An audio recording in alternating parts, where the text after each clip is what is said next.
everybody. I'm Tom Vasel. Welcome to Lookback on the Dice Tower. Now you might say, wait a minute, Tom, you already did a Lookback this week. Yep. There's so many games. I'm trying to catch up a little bit. So we're doing some more as I look back at games that I reviewed 1, 5, and 10 years ago. So we're going to start with 1 year ago. First of all, Time Stories Revolutions. This is the first in the Series 2 of Time Stories. If you've been following my Time Story saga, you know it started out as one of my favorite games, and the ending of it was so disappointing. It dropped the whole game. I just was so disappointed by the ending of that. This was Series 2. I went into it very exciting, and I just didn't enjoy it. They had a lot of different things they changed about it, and there were some things that were cool, but I thought the first scenario was slightly broken. You could get stuck in it without knowing what to do, and just wasn't even that interesting too. So, Destroyer of Words. This is kind of like a heavy metal Scrabble game. That's a cute, funny theme, but the game was okay. Mini Miners. Well, it's a little miner game about collecting stuff, which sounded cool, but there's all these cards, there's all these special abilities, there's just too much stuff in one game. Smores Wars. Who doesn't like s'mores? The problem is this card game, very, very light. Too light, really, just as you collect s'mores. I don't mind light games, but this one just didn't have enough in it going on. Toppy Cubes, a cube little game. This one is a fine little game, mostly for kids, I would say. Space Bowl. Here you match some marbles. You roll marbles around the box, and then you're looking for a card that matches those. It's an interesting idea. It's unique. And it's kind of a one-time thing. Like, oh, that was fun to play, but I don't ever want to go back to it. Taverns of Teeth and Thaw. This is the follow-up of sorts to Quacks of Quedlinburg. This is a deck-building game of sorts where you're going to flip cards over until you get certain things. There's a push-your-luck aspect to it, dice drafting. It sounds like a game I like a lot, but I found it too constricting. There's just not a lot going on, and it just didn't interest me enough.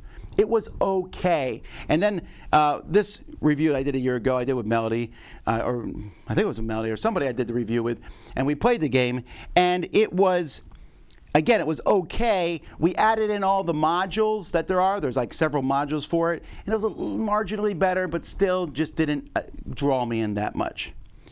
The Coldest Night, a little short cooperative game about staying warm. There's a cool theme. It's okay. It's just shy of being something I'd want to play over and over again. I kind of played it. I was like, oh, it's pretty cool, but I felt like I was done with it. Letterpress. This is a game from Osprey Games. Building words. Unfortunately, there's probably better games out there, but this one's a pretty solid one if you like the idea of building words with cards. Letterpress. Expedition to Newdale. So this is the board game version of Oh My Goods. Oh My Goods, very popular card game. From Alexander Pfister, this is the board game. I think I like the board game a little bit better than the card game, although the card game is faster, but they're very similar, so keep that in mind. Disney Villainous, I reviewed the expansion here with Cruella, Mother Gothel, and Pete from Steamboat Willie. I really like this one. It's a solid expansion, and it adds one of my favorite villainesses of all time, Cruella de Vil. And the Isle of Cats, a year ago now that I took a look at this game. Great game. Definitely one I consider all the time for one of my favorite games. One of the best polyomino games, and drafting, which I love. All comes together really solidly. 5 years ago, I took a look at OMG, which I believe stood for Oh My Gods, a Greek gods game. It's a little card game, just not good at all. A Game of Gnomes. So this is from the Fragger brothers, the Lamont brothers, sorry. Fragger is the name of the company. They always took games and made them big and added in cool things. A Game of Gnomes was too big. This giant game looks like a big Kickstarter style game, and the game itself was just a pickup and delivery. Not a good game at all, really, and for the price, just not good. It was a big miss for them. Voodoo. This game you may have heard of because you've seen it at conventions given out for free. It's a silly dice game where you do things like roll the dice with your forehead on the table. Yeah, that one has kind of dropped for me over the years. Epic PvP Fantasy. This is another shuffle game like Smash Up for AEG where you mix two things together. I really feel like they were planning to take this one and run with it. It did not do well critically. I was one of those people who didn't like it. Also, Epic PvP is a terrible name. But it was just okay. Take that. I didn't like it. Gum Gum Machine sounds really cool. Make a machine and do different things with it. There's other games like this. This one kind of fell flat. The game was meh.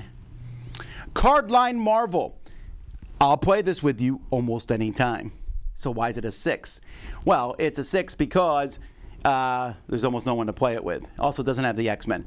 And you're just putting these cards in order. You'll say strength, and where does this person fit according to strength compared to the other Marvel characters. Of course, it feels like it's fairly subjective how they pick them, and there's going to be lots of arguments. So it's entertaining, but the audience for it is about this big. Piratoons. This is a game in which you build stuff and then flip a board. It's a really cool concept. And it's okay. It's a fun idea. You'll play it, think, wow, that's pretty clever, and then I bet you won't play it again. Arena of the Planeswalkers, the expansion for this one, so disappointing. So disappointing. I mean, I gave it a 6 because it's okay. I really wanted Arena of the Planeswalkers. This was, I think, this was the first or second expansion. Either way, there was only 2.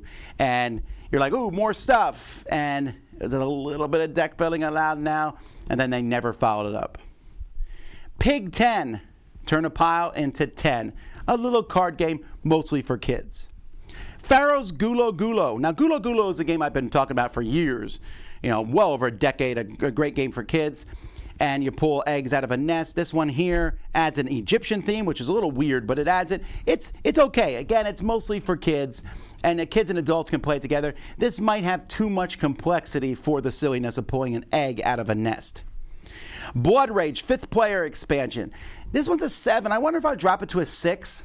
I'm still thinking about that. And I'll tell you why. Because I never want to play Blood Rage with 5. I feel like it's really good with 4. But if you do want to play with 5, this adds the cards and stuff. So, yeah, it's cool. I just don't know that I'm going to play with it again. Burgle Brothers. Love the cool cat theme of this, Ocean's 11, as you are going in, robbing a casino. I think the gameplay itself is fairly standard for a cooperative game. There's some kind of, I don't know, when I think about it, I remember the theme. I'm like, it's a really cool theme. I don't remember the game as much. Now, I haven't played Burgle Brothers 2. I don't know how much that changes it up. So maybe it's time to revisit this one. Brain Freeze. I really liked Brain Freeze, a 2-player game where you're basically you're taking a grid and slowly pinpointing down one square your opponent picked. There's 2 versions of it. I looked at a kids one and adult ones, but it's a nice, simple deduction game. And then Raiders of the North Sea. Wow, this one has just gone up for me over the past 5 years. Now, part of that's the expansion, for sure. The expansion really takes this game and makes it, both expansions make it fantastic. But I just love this idea, place a worker, pull a worker. I enjoyed it when I first played it, but now it is one of my favorite games. All right, 10 years ago, I took a look at Carson City. Carson City, the expansion, A New Beginning. This here is just basically a pad. It's actually included with Carson City, the deluxe version. But I love this, and it goes up for me because what this does is it lets you pick how you're going to start in Carson City, and I like that a lot. Gold Mine, a tile laying game. It's really boring. I mean, there's so many of these tile laying games out there, and this one is go around and collect gold, just not interesting.